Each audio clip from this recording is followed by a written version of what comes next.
प्रश्न 11। समानांतर चतुर्भुज ABCD में P और Q क्रमशः DC और BC के मध्य बिंदु है। सिद्ध करें कि CR बराबर 1/4AC। तो यहां पे एक समानांतर चतुर्भुज ABCD बना लेंगे इस तरह से।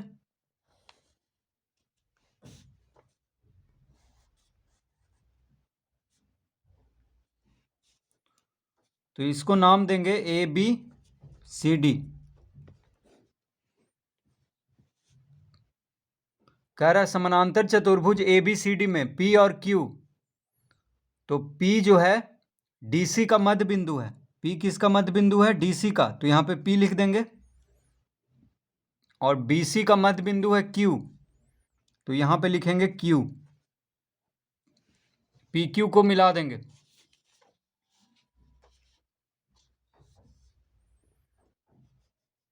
इस तरह से सिद्ध करें कि CR बराबर, अब यहां पे AC को मिलाएंगे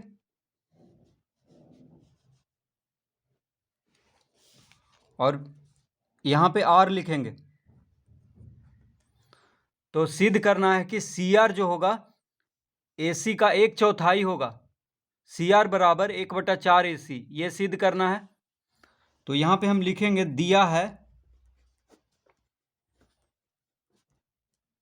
क्या क्या दिया हुआ है। तो P जो है CD का मध्य बिंदु है, यानी DC का P मध्य बिंदु है। तो इसका मतलब हुआ कि PD और PC क्या होगा? बराबर होगा, क्योंकि P मध्य बिंदु है। तो PD बराबर PC लिखेंगे।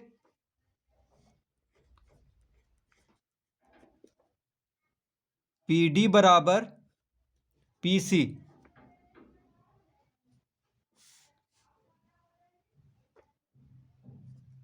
अब दिया हुआ है कि Q जो है BC का मध्य बिंदु है, तो QB बराबर QC हो जाएगा। तो लिखेंगे यहां पे QB बराबर QC, इस तरह लिख लेंगे जो दिया हुआ है। अब यहां पे लिखेंगे बनावट।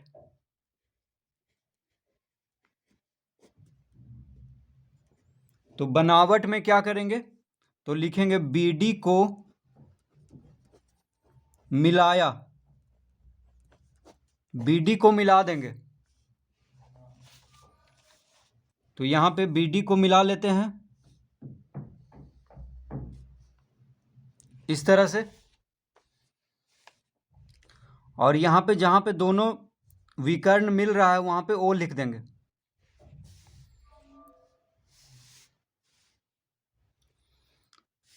तो इस तरह से यहां पे ये चित्र बन गया है।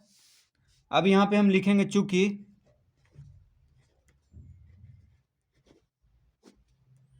चूंकि समानांतर चतुर्भुज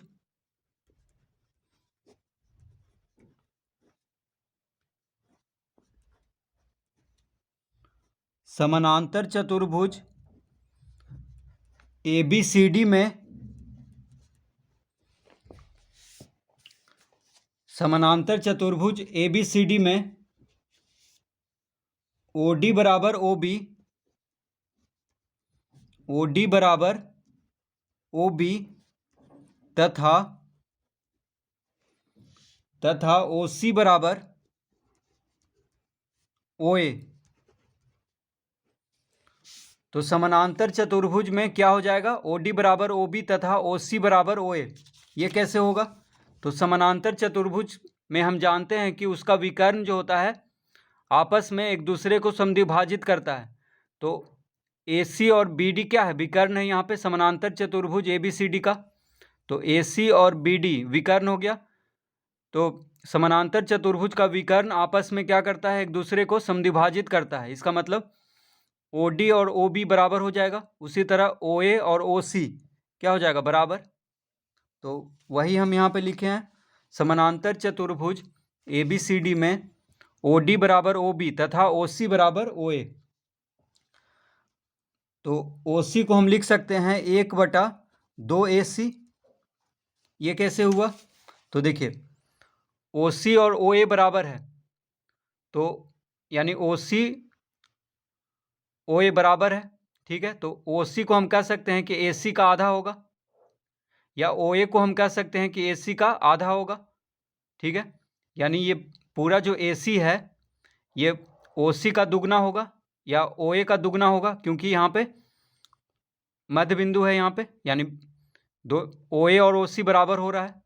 तो ओ सी को हम कह सकते हैं 1/2 ए सी, यानी ओ सी जो होगा ए सी का, ए सी हो गया ये पूरा, तो ओ सी जो होगा ए सी का आधा होगा।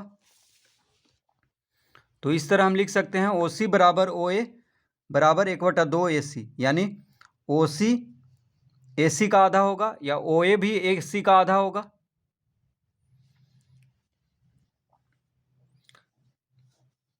इसको हम पहला लिख लेंगे क्योंकि आगे ये काम देगा।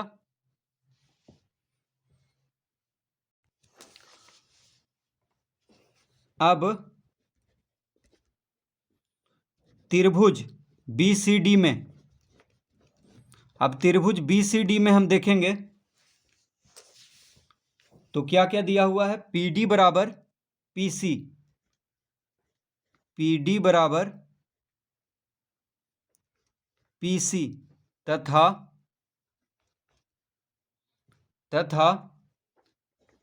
क्यू बी बराबर क्यू सी, ये दिया हुआ था, ठीक है। पी डी बराबर पी सी ऊपर लिखे हुए हैं, दिया है मैं, तो पी डी बराबर पी सी और क्यू बी बराबर क्यू सी ये दिया हुआ है हमको। तो त्रिभुज बी सी डी में अब हम देखेंगे, तो देखिए त्रिभुज बी सी डी ये हो गया त्रिभुज बी सी डी, जिसमें दिया हुआ है हमको कि पी डी बराबर पी सी, यानी पी मध्य बिंदु है डी सी का। तो त्रिभुज बी सी डी में देखिए ये भुजा आ रहा है, उसी तरह बी सी का मध्य बिंदु क्यू है। तो त्रिभुज का दो भुजाओं के मध्य बिंदु को मिलाने वाला रेखाखंड त्रिभुज के तीसरे भुजा का आधा होता है और समानांतर होता है, यानी पी क्यू जो होगा बी डी का आधा होगा और पी क्यू बी डी के समानांतर होगा। तो त्रिभुज के दो भुजाओं के मध्य बिंदुओं को मिलाने वाला रेखाखंड त्रिभुज के तीसरे भुजा का आधा होता है और समानांतर होता है।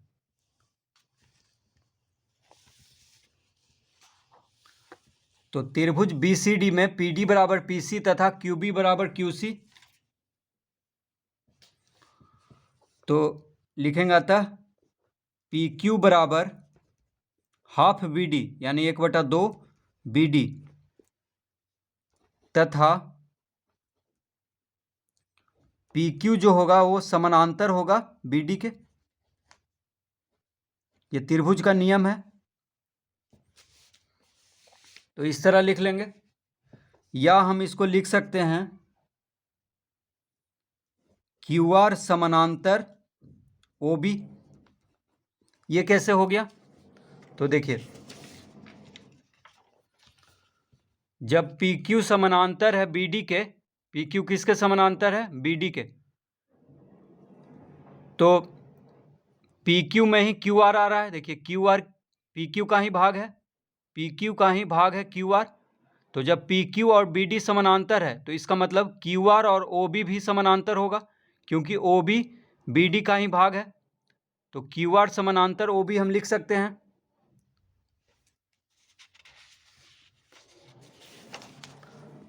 तो इस तरह लिख लेंगे क्यू आर समानांतर ओ बी। अब लिखेंगे यहाँ पे पुनः त्रिभुज ओ बी सी में, पुनः त्रिभुज ओ बी सी में।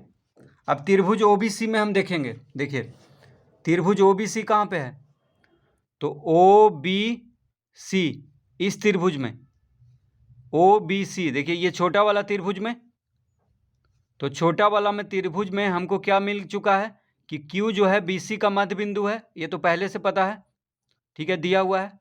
और क्या मिल गया है कि क्यू आर समानांतर ओ बी है, ठीक है। तो त्रिभुज में किसी एक भुजा का मध्य बिंदु और उससे जो रेखाखंड है वो समानांतर है